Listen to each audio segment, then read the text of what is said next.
એક મહત્વના સમાચાર અમદાવાદથી પ્રાપ્ત થઈ રહ્યા છે। અસામાજિક તત્વોના ગેરકાયદે દબાણો દૂર કરવાની કામગીરી ચાલુ છે, ત્યારે રખિયાલમાં લુખ્ખાઓના ગેરકાયદે ઠેકાણાઓ પર બુલડોઝર ફેરવવામાં આવી રહ્યું છે।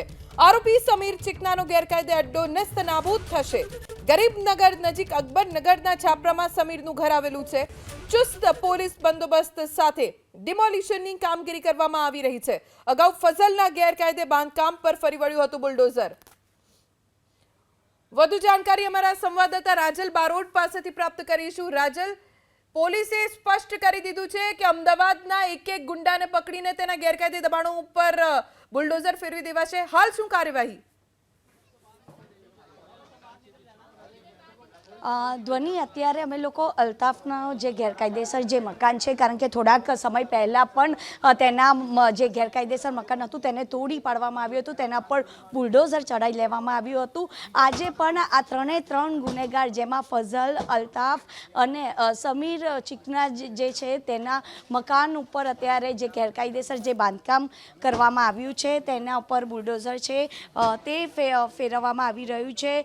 કાયદાનું જે ભાન છે તે કરાવવામાં આવી રહ્યું છે, કારણ કે આ ત્રણ અસામાજિક તત્વોની સામે અત્યારે આ કાર્યવાહી છે, ખૂબ જ મોટી કાર્યવાહી છે, કારણ કે આ એક અઠવાડિયામાં આ બીજી સૌથી મોટી કાર્યવાહી છે તે અહીંયા આગળ કરવામાં આવી રહ્યું છે। અલ્તાફનું આ મકાન છે જે અકબરનગરમાં આવેલું છે અને આ મકાનમાં અત્યારે કોઈ છે નહીં, જોકે આની પહેલાં તેને નોટિસ પણ આપી દેવામાં આવી હતી અને અત્યારે પ્રશાસન દ્વારા અત્યારે આ મકાનનું તોડફોડ છે તે કરવામાં આવી રહ્યું છે।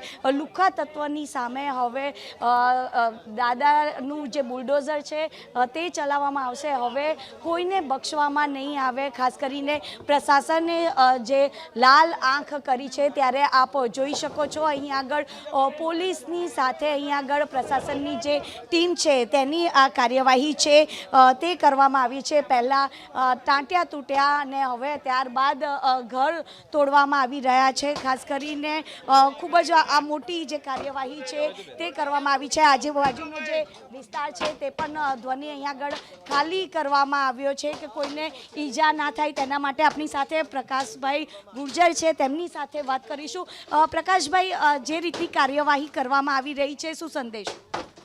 જી, ચોક્કસપણે આ જે બે ગુનેગાર છે, એ બંને ગુનેગારોએ એમના ભૂતકાળને ધ્યાનમાં રાખીને, ગુનાહિત ઇતિહાસને ધ્યાનમાં રાખીને, તેમજ પોલીસ સાથે એમણે કરેલી જે કામગીરી છે એ કામગીરીને ધ્યાનમાં રાખીને અમે મ્યુનિસિપલ કમિશનરશ્રીને પત્ર લખ્યો હતો કે irrespective of their community or caste, ગુનેગારના ગુનાહિત ઇતિહાસને ધ્યાનમાં રાખીએ, એમને વર્તણૂક કરી છે એની સબસ્ટેન્શિયલ જે પરિસ્થિતિ છે એને ધ્યાનમાં રાખીને આ લોકો પોલીસ સાથે આ પ્રકારનું વર્તન કરતા હોય તો આજુબાજુમાં રહેતા લોકોને કેટલા હેરાન કરતા હશે, રાહદારીઓ ઉપર હુમલા કરતા હશે। આ બાબત આપણા બાકીના નાગરિકો માટે, જે લો અબાઇડિંગ સિટીઝન્સ છે, એ લોકો માટે ખૂબ જ દુઃખદ છે અને દાખલારૂપ કામગીરી કરવામાં આજે આવી રહી છે। અમને આનંદ છે કે પોલીસ તેમજ કોર્પોરેશનના સંયુક્ત ઉપક્રમે ખૂબ જ સારા કોર્ડિનેશન સાથે આ કામગીરી કરવામાં આવી રહી છે।